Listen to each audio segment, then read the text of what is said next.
Have you ever looked up at a stormy sky, seen a flash of lightning, and felt a sense of awe? For the ancient Greeks, that awe had a name: Zeus. He wasn't just some weather god. He was the king of the gods, ruler of Mount Olympus, and one of the most powerful and complex figures in all of mythology. But how did he get there?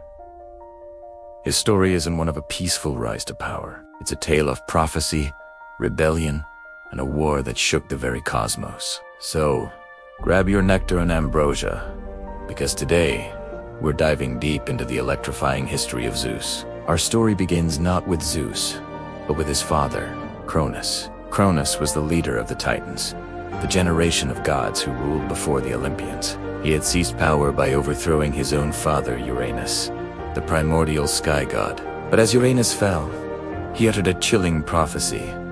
Just as Cronus had overthrown his father, so, too, would one of Cronus's own children overthrow him. This prophecy haunted Cronus. He was terrified of losing his throne. So, with his wife, Rhea, he came up with a horrifying solution. Each time Rhea gave birth to a child, Cronus would immediately snatch the newborn and swallow it whole. One by one, Hestia, Demeter, Hera, Hades, and Poseidon were consumed by their own father, imprisoned within his belly. Rhea was heartbroken. She couldn't bear to lose another child. When she became pregnant with her sixth, she knew she had to do something. Desperate, she sought advice from her parents, Gaia and Uranus, the earth and the sky. They helped her devise a plan. Rhea traveled to the island of Crete and gave birth to her son Zeus, in secret, deep within a cave on Mount Ida.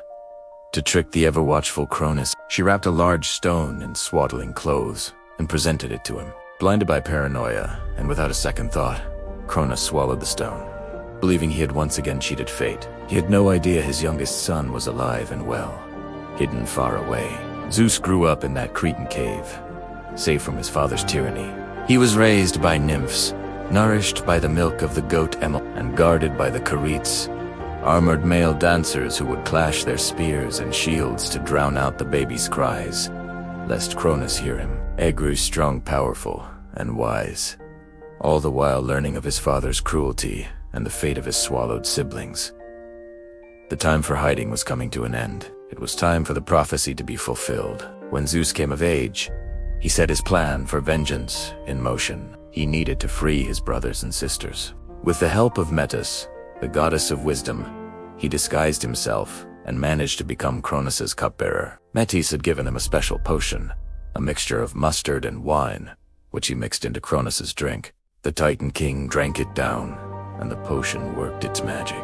Cronus was overcome with a violent sickness and began to retch. First, he threw up the stone he had swallowed in Zeus's place. Then, one by one, he disgorged his children: Poseidon, Hades, Ida, Demeter, and Hestial, now fully grown and furious. For the first time, the 6 original Olympians stood together, united against their father. The battle for the cosmos was about to begin. This wasn't just a family squabble. It was a full-blown war known as the Titanomachy, the war between the Titans and the Olympians. For 10 long years, the two sides were locked in a devastating stalemate. The old gods were powerful, but the new gods were relentless. Zeus knew they needed an edge.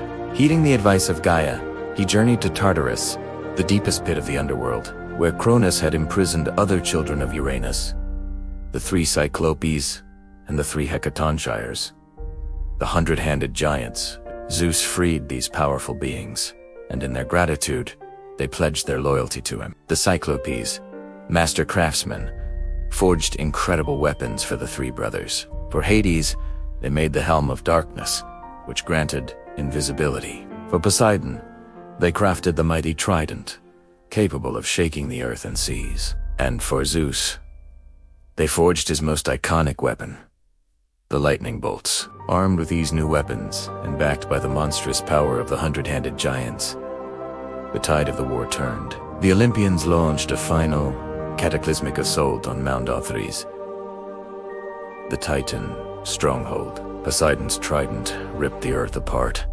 Hades used his helmet to sneak in and sabotage the Titan's weapons.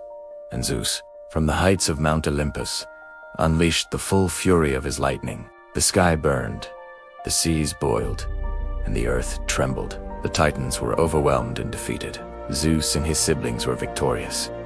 The reign of the Titans was over. After their victory, the three Zeus, Poseidon, and Hades had to decide how to divide the world. They chose to draw lots. Hades drew the short straw and became ruler of the underworld, the realm of the dead. Poseidon drew the second lot, gaining dominion over the seas and all waters. And Zeus, the youngest brother who had led the rebellion, drew the longest lot. He became the supreme ruler of the heavens and the earth, the king of all gods and mortals. He established his court on the peak of Mount Olympus, and from there, he would govern the cosmos, dispensing justice with a thunderbolt in his hand. As king, Zeus was the ultimate authority. He was the god of the sky, lightning, thunder, law, order, and justice. His symbols were the thunderbolt, the eagle, the oak tree, and the royal scepter. He maintained order in the universe, ensuring that gods and mortals alike followed the established laws. He was the one who upheld oaths and punished those who broke them.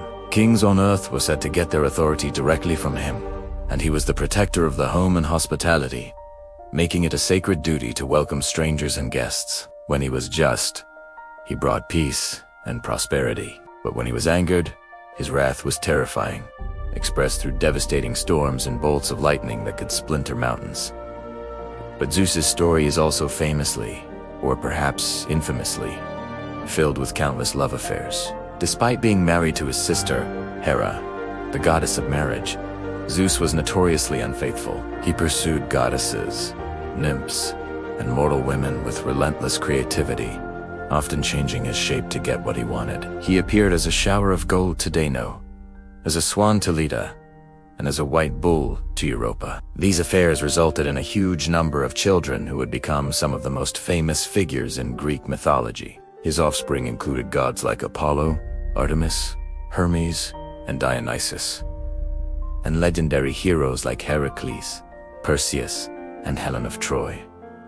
Of course, these relationships were a constant source of fury for his wife. Hera and her vengeful plots against his lovers and their children are central to many Greek myths. Zeus's reign wasn't entirely unchallenged. He had to face down other threats, most notably the giant Typhoeus, a monstrous storm giant with 100 dragon heads. Their battle was said to be so immense that it almost destroyed the world. But Zeus ultimately triumphed, burying Typhoeus under Mount Etna, where his fiery rage is still said to cause volcanic eruptions. This victory solidified his position as the undisputed master of the universe. So, from a hidden baby in a cave to the undisputed king of the gods, Zeus's journey is one of drama, conflict, and immense power. He wasn't a perfect ruler. He was often impulsive, arrogant, and his personal life was a mess. But he was also a symbol of order, justice, and the ultimate power that governs the universe.